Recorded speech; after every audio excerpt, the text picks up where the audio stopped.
ओम शांति।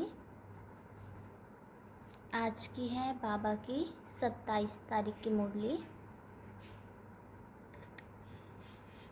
अव्यक्त मुरली है।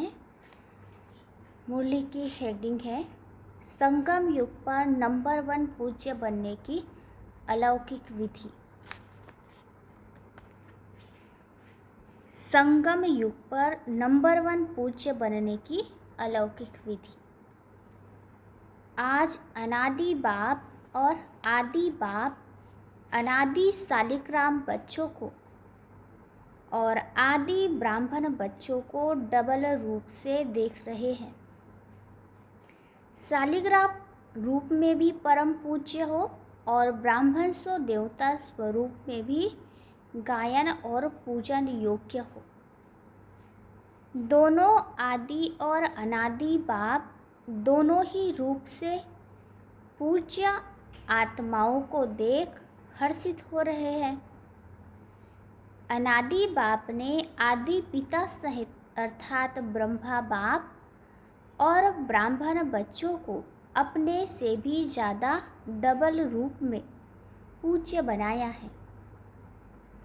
अनादि बाप की पूजा सिर्फ एक निराकार रूप में होती है, लेकिन ब्रह्मा सहित ब्राह्मण बच्चों की पूजा निराकार साकार दोनों रूप से होती है। तो बाप बच्चों को अपने से भी ज़्यादा डबल रूप से महान मानते हैं। आज बाप दादा बच्चों की विशेषताओं को देख रहे थे। हर एक बच्चे की विशेषता अपनी अपनी है। कोई बाप की और सर्व ब्राह्मण आत्माओं की विशेषताओं को जान स्वयं में सर्व विशेषताएं धारण कर श्रेष्ठ अर्थात विशेष आत्मा बन गए हैं, और कोई विशेषताओं को जान और देखकर खुश होते हैं, लेकिन अपने में सर्व विशेषताएं धारण करने की हिम्मत नहीं। और कोई हर आत्मा में या ब्राह्मण परिवार में विशेषता होते हुए भी विशेषता के महत्व से नहीं देखते। एक दो को साधारण रूप से देखते हैं। विशेषता देखने व जानने का अभ्यास नहीं है। व गुणग्राहक बुद्धि अर्थात गुण ग्रहण करने की बुद्धि ना होने के कारण विशेषता अर्थात गुण को जान नहीं सकते। एक तो है जो विशेषता को देखकर स्वयं में धारण करते हैं, है ना, 3 प्रकार के बताए। दूसरा बताए बाबा ने विशेषता को देख के खुश होते रहते, और तीसरा बताया ऐसे ही साधारण देखते हैं, विशेषता को नहीं देखते। हर एक ब्राह्मण आत्मा में कोई ना कोई विशेषता अवश्य भरी हुई है, चाहे 16,000 का लास्ट दाना भी हो, लेकिन उसमें भी कोई ना कोई विशेषता है। इसलिए ही बाप की नज़र उस आत्मा के ऊपर पड़ती है। भगवान की नज़र पड़ जाए व भगवान अपना बनावे तो जरूर विशेषता समाई हुई है। इसलिए ही वह आत्मा ब्राह्मणों की लिस्ट में आई है, लेकिन सदा हर एक की विशेषता को देखने और जानने में नंबरवार बन जाते हैं। बाप दादा जानते हैं कि कैसे भी भल ज्ञान की धारणा व सेवा में याद में कमज़ोर हैं, लेकिन बाप को जानने बाप के बनने की विशाल बुद्धि, बाप को देखने की दिव्य नज़र, यह विशेषता तो है ना। भल वो धारण नहीं कर सकते, ज्ञान को याद नहीं कर सकते, सेवा नहीं कर सकते, लेकिन बाबा को तो जान लिया ना, ये विशेषता तो है जो आजकल के नामी ग्रामी विद्वान भी नहीं जान सकते, पहचान सकते। लेकिन उन आत्माओं ने जान लिया। कोटों में कोई, कोई में भी कोई, इस लिस्ट में तो आ गए ना। इसलिए कोटों में से विशेष आत्मा हो गए ना। विशेष क्यों बने? क्योंकि ऊंचे थे, ऊंच बाप के बन गए। सभी आत्माओं में ब्राह्मण आत्माएं विशेष हैं। सिर्फ कोई अपने विशेषता को कार्य में लगाते हैं, इसलिए वह विशेषता वृद्धि को प्राप्त होती रहती है और दूसरों को भी वह दिखाई देती है। और कोई में विशेषता रूपी बीज तो है, लेकिन कार्य में लाना यह है बीज को धरनी में डालना। जब तक बीज को धरनी में नहीं डाले तो वृक्ष नहीं पैदा होता, विस्तार को प्राप्त नहीं कर पाते हैं।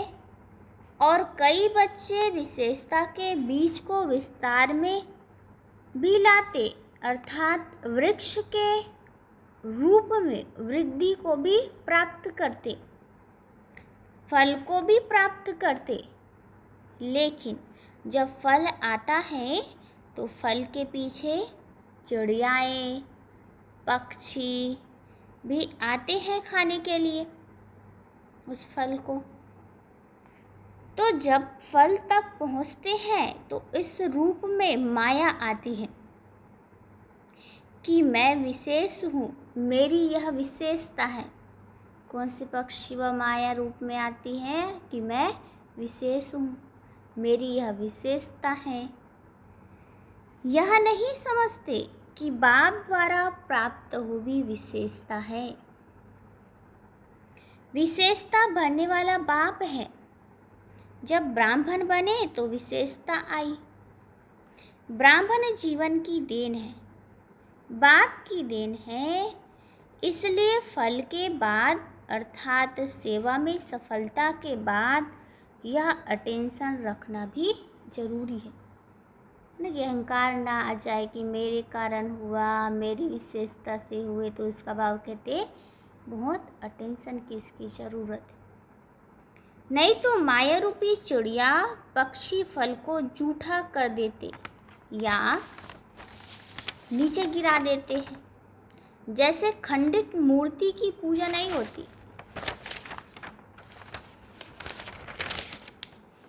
माना जाता है कि यह मूर्ति है लेकिन पूजी नहीं जाती जो खंडित हो गई।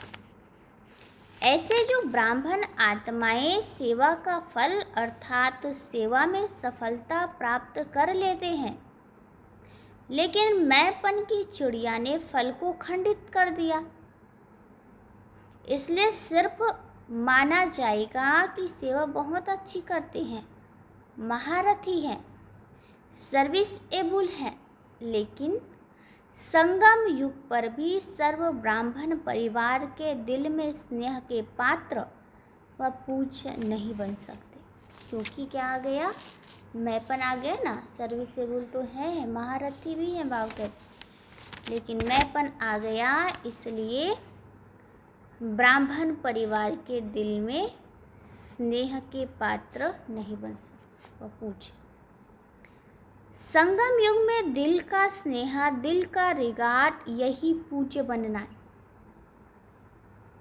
फल को मैंपन में लाने वाले ऐसा पूज्य नहीं बन सकते। एक है दिल से किसको ऊंचा बनाना, मानना, किसी को दिल से ऊंचा मानना। तो ऊंचे ऊंचे को पूज्य कहा जाता है। जैसे आजकल की दुनिया में भी बाप ऊंचा होने के कारण बच्चे पूज्य पिताजी कहकर बुलाते हैं या लिखते हैं, ऐसे दिल से ऊंचा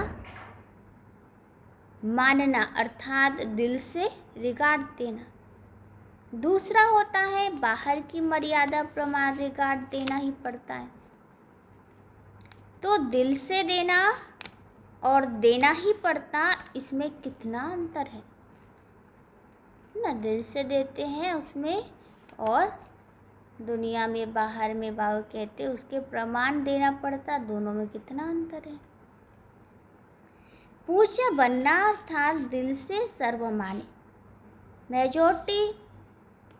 मेजॉरिटी होनी चाहिए। पहले भी सुनाया कि 5% तो रह ही जाता है, लेकिन मेजॉरिटी दिल से माने, यह है संगम युग पर पूज्य बनना। पूज्य बनने का संस्कार भी अभी से ही भर रहा है, कि संगम युग पर ही भरना है। लेकिन भक्ति मार्ग के पूज्य बनने में और अब के पूज्य बनने में अंतर है। अभी आपके शरीरों की पूजा नहीं हो सकती, क्योंकि अंतिम पुराना शरीर है, तमोगुणी तत्वों का बना हुआ शरीर है। अभी फूलों के हार नहीं पड़ेंगे। भक्ति मार्ग में तो देवताओं के ऊपर चढ़ाते हैं ना। पूज्य की निशानी है धूप जलाना, हार पहनाना, आरती करना, कीर्तन करना, तिलक लगाना। संगम युग में ये सब नहीं होगा, ये तो होगा द्वापर युग में। संगम युग पर यह स्थूल विधि नहीं है, लेकिन संगम युग में सदा दिल से उन पूज्य आत्माओं के प्रति सच्चे स्नेह की आरती उतारते रहते। बाहर से नहीं उतारेंगे, लेकिन अंतर स्नेह से आरती उतारते। आत्माओं द्वारा सदा कोई न कोई प्राप्ति का कीर्तन करते रहते हैं। सदा उन आत्माओं के प्रति शुभ भावना की धूप व दीपक जगाते रहते हैं। सदा ऐसी आत्माओं को देख स्वयं भी जैसे वह आत्माएं बाप के ऊपर बलिहार गई है, वैसे अन्य आत्माओं में भी बाप के ऊपर बलिहार जाने का उमंग आता है। उस आत्मा को देख के अन्य को भी क्या आता कि बाप में हम भी बलिहार जाए। तो बाप के ऊपर बलिहार जाने का हार सदा उन आत्माओं को स्वतः ही प्राप्त होता है। ऐसी आत्माएं सदा स्मृति स्वरूप के तिलकधारी होती। इस अलौकिक विधि से इस समय की पूज्य आत्माएं बनती हैं। भक्ति मार्ग के पूज्य बनने से श्रेष्ठ पूजा अब की है। जैसे भक्ति मार्ग की पूज्य आत्माओं के 2 घड़ी के संपर्क से, अर्थात सिर्फ मूर्ति के सामने जाने से 2 घड़ी के लिए भी शांति, शक्ति, खुशी का अनुभव होता है। मूर्ति के सामने जाते हैं तो क्या अनुभव करते? खुशी, शांति, शक्ति अनुभव करते। ऐसे संगम युगी पूज्य आत्माओं द्वारा अब भी 2 घड़ी, 1 घड़ी भी दृष्टि मिलने से भी खुशी, शांति व उमंग, उत्साह की शक्ति अनुभव होती है। ऐसी पूज्य आत्माएं अर्थात नंबर 1 विशेष आत्माएं हैं। सेकेंड और थर्ड तो सुना दिया, उसका विस्तार क्या करेंगे? है तो सब विशेष आत्माओं के लिस्ट में, लेकिन 1, 2, 3 नंबर वार है। लक्ष्य सभी का नंबर 1 का होता है। तो ऐसे पूज्य बनो। जैसे ब्रह्मा बाप के गुणों के गीत गाते हो ना, यह सब विशेषताएं पूज्य बनने की व नंबर 1 विशेष आत्मा बनने की बातें ब्रह्मा बाप में देखी, सुनी ना। तो जैसे ब्रह्मा साकार आत्मा नंबर 1 संगम युगी पूज्य, सो भविष्य में नंबर 1 पूज्य बनते। लक्ष्मी नारायण नंबर 1 पूज्य है ना, ऐसे आप सभी भी ऐसे बन सकते। जैसे बाप के साथ साथ ब्रह्मा बाप की कमाल गाते हैं, ऐसे आप सभी भी सदा ऐसे संकल्प बोल और कर्म करो जो सदा ही कमाल का हो। ब्रह्मा बाबा का कमाल का था ना, तो ऐसे ही बाबा कहते सदा तुम भी कमाल का करो। जब कमाल होगी तो धमाल नहीं होगी, जब कमाल होगी तो धमाल नहीं होगी। कमाल नहीं करते तो धमाल करते हो, चाहे संकल्पों की धमाल है ना, अरे मन में संकल्पों का तूफान आता, चाहे वाणी से करो, संकल्पों में भी व्यर्थ तूफान चलता तो यह धमाल है ना। धमाल नहीं लेकिन कमाल नहीं, धमाल नहीं लेकिन कमाल करनी है, क्योंकि आदि पिता ब्रह्मा के ब्राह्मण बच्चे सदा ही पूज्य गाए जाते हैं। अभी लास्ट जन्म में भी देखो तो सभी से ऊंचा वर्ण कौन सा गाया जाता है ना, इस कलयुगी दुनिया में भी सबसे ऊंच किसको कहते हैं? ब्राह्मण को। ब्राह्मण वर्ण कहते हैं ना। ऊंचा नाम और ऊंचे श्रेष्ठ काम के लिए भी ब्राह्मण को ही बुलाते हैं। इसके लिए कल्याण के लिए भी किसके बाबा कहते हैं, किसके कल्याण के लिए भी ब्राह्मणों को ही बुलाते हैं। तो लास्ट जन्म तक भी ब्राह्मण आत्माओं का ऊंचा नाम ऊंचा काम प्रसिद्ध है, परंपरा से चल रहा है। सिर्फ नाम से भी काम चला रहे हैं। काम आपका है लेकिन नाम वालों का भी काम चल रहा है। इससे देखो कि सच्चे ब्राह्मण आत्माओं की कितनी महिमा है और कितने महान हैं। ब्राह्मण नाम भी अविनाशी हो गया है, अविनाशी प्राप्ति वाली जीवन हो गई है। ब्राह्मण जीवन की विशेषता है मेहनत कम प्राप्ति ज़्यादा, क्योंकि मोहब्बत के आगे मेहनत नहीं है।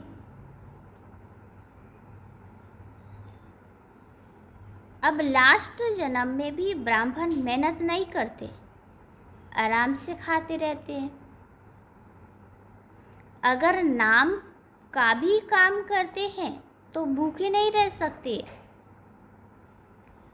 तो इस समय के ब्राह्मण जीवन की विशेषताओं की अब तक निशानियाँ देख रहे हो। इतनी श्रेष्ठ विशेष आत्मा हो, समझा? बाबा ने आज पूरे है ना ब्राह्मण की विशेषताएं बताई, कितने विशेष आत्माएं। वर्तमान समय पूज्य तो भविष्य के पूज्य, इसको ही विशेष आत्माएं नंबर 1 कहते। तो चेक करो, ब्रह्मा बाप की कहानी सुना रहे हैं ना, अभी और भी रही हुई है। यह ब्रह्मा बाप की विशेषता सामने रखो और किसी बातों में नहीं जाओ, लेकिन विशेषताओं को देखो और वर्णन करो। हर एक को विशेषता का महत्व सुनाकर विशेष बनाओ। दूसरों को बनाना अर्थात स्वयं विशेष बनना, समझा? अच्छा, चारों ओर के सर्व नंबर 1 विशेष आत्माओं को, सर्व ब्राह्मण जीवन वाले विशेष आत्माओं को सदा ब्रह्मा बाप को सामने रख, समान बनने वाले बच्चों को अनादि बाप आदि बाप का दोनों रूप से सर्व शालिग्रामों और सकारी ब्राह्मण आत्माओं को स्नेह भरी याद प्यार और नमस्ते। हम बच्चों का भी बाप दादा को याद प्यार और नमस्ते।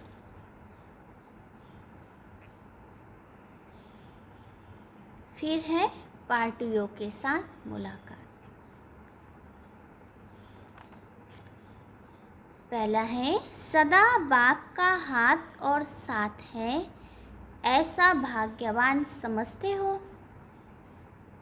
जहाँ बाप का हाथ है और साथ है वहाँ सदा ही मौजों की जीवन होती है। मूंझने वाली नहीं होंगे, मौज में रहेंगे। कोई भी परिस्थिति अपने तरफ आकर्षित नहीं करेगी, सदा बाप की तरफ आकर्षित होंगे। सबसे बड़ा और सबसे बढ़िया बाप है, तो बाप के सिवाय और कोई चीज़ या व्यक्ति आकर्षित नहीं कर सकता।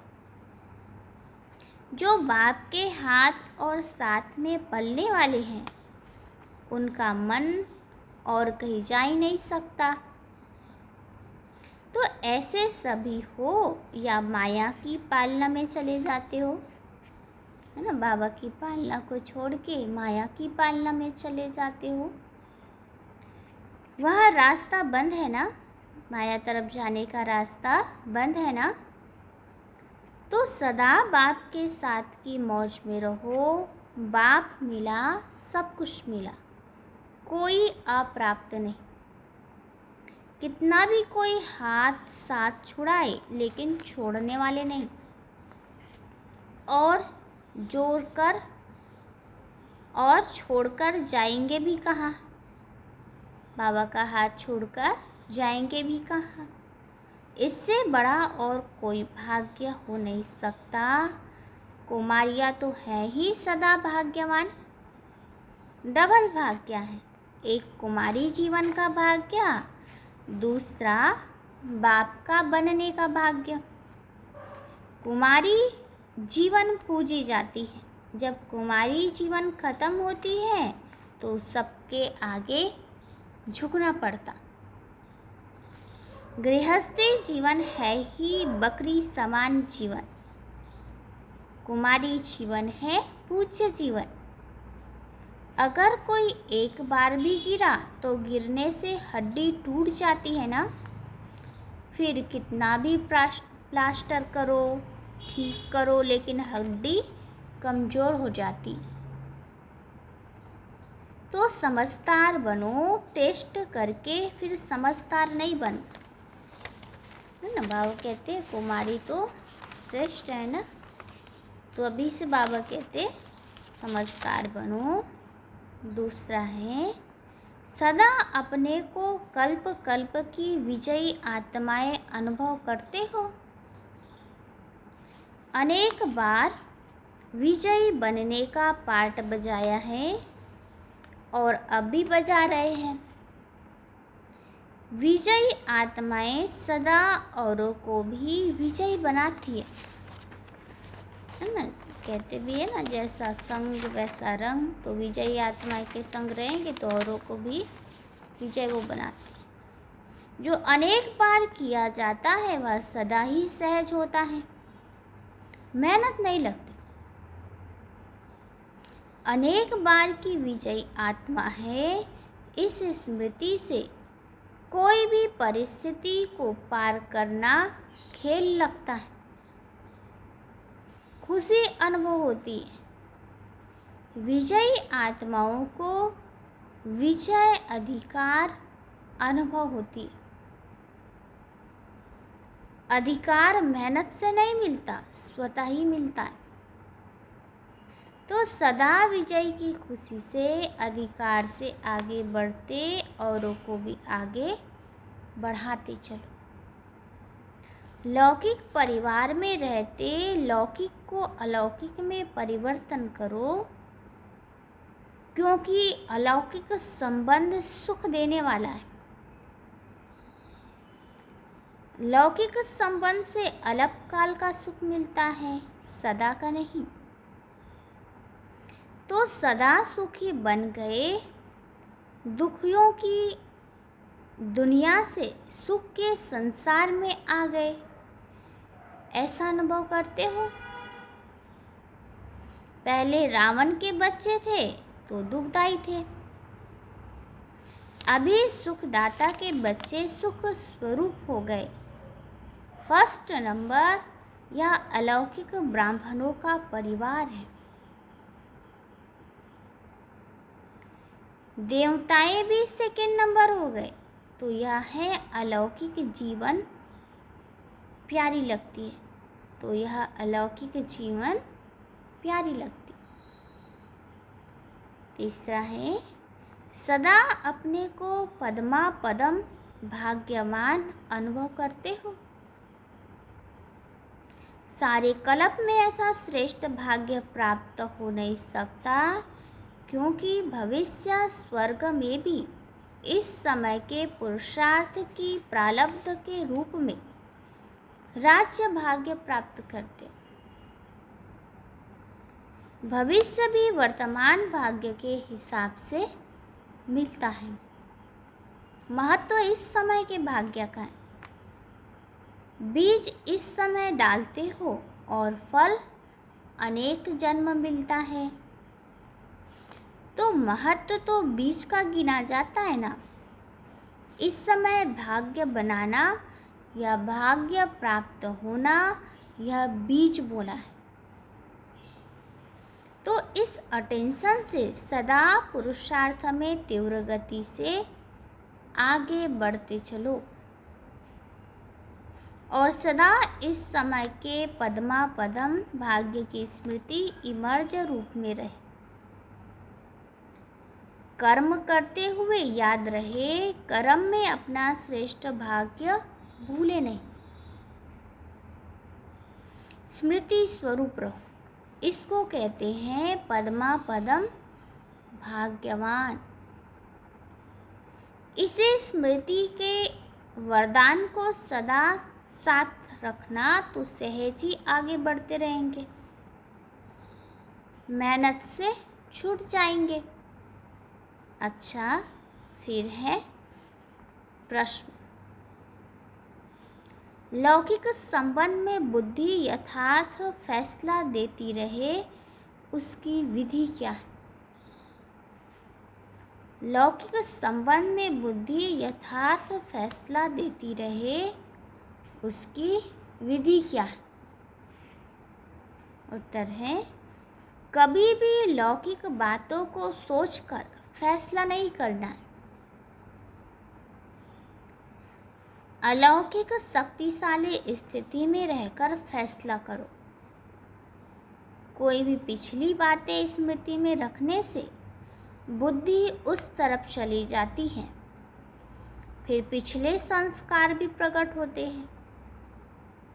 इसलिए मुश्किल होता है बिल्कुल ही लौकिक वृत्ति भूल आत्मा समझ फिर फैसला करो तो यथार्थ फैसला होगा। इसे ही कहते हैं विकर्माजीत का तखत। अलौकिक आत्मिक स्थिति ही विकर्माजीत स्थिति का तखत है। इस तखत पर बैठकर फैसला करो तो यथार्थ बाबा कहते होगा, वो फैसला यथार्थ होगा। अच्छा, मीठे मीठे सिखिले बच्चों प्रति माता पिता बाप दादा का याद प्यार और गुड मॉर्निंग। रूहानी बाप की रूहानी बच्चों को नमस्ते। हम रूहानी बच्चों की रूहानी बाप को नमस्ते। ओम शांति। फिर है धारणा के लिए मुख्य वरदान। साथी और साक्षीपन की स्मृति द्वारा सब बंधनों से मुक्त होने वाले सर्वशक्ति संपन्न भव। साथी और साक्षीपन की स्मृति द्वारा सब बंधनों से मुक्त होने वाले सर्वशक्ति संपन्न भव। सर्व शक्तियों से संपन्न बन अधीनता से परे होने के लिए दो शब्द सदा याद रहे। एक साक्षी, दूसरा साथी। इससे बंधन मुक्त अवस्था जल्दी बन जाएगी। सर्वशक्तिमान बाप का साथ है तो सर्वशक्तियाँ स्वतः प्राप्त हो जाती हैं और साक्षी बनकर चलने से कोई भी बंधन में फंसेंगे नहीं। निमित्त मात्र इस शरीर में रहकर कर्तव्य किया और साक्षी हो गए। इसका विशेष अभ्यास बढ़ाओ। साक्षीपन का स्लोगन है, अशुद्ध और शुद्ध दोनों की युद्ध है तो ब्राह्मण के बजाय क्षत्रिय हो। अशुद्ध और शुद्ध दोनों की युद्ध है तो ब्राह्मण के बजाय क्षत्रिय हो। वाणी का आज का हेडिंग था, संगम युग पर नंबर 1 पूज्य बनने की अलौकिक विधि। फिर है आज की पॉइंट, समय प्रमाण अब मनसा और वाचा की इकट्ठी सेवा कर, लेकिन वाचा सेवा सहज है, मनसा में अटेंशन देने की बात है।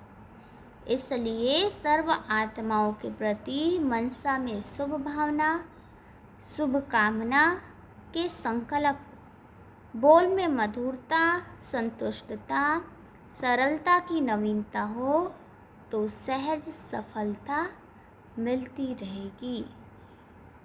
आज का हमारा स्वमान है, मैं सर्वशक्ति संपन्न आत्मा। कोई भी परिस्थिति आए तो अपने स्वमान में टिक कर उस परिस्थिति का सामना करना। अच्छा, ओम शांति।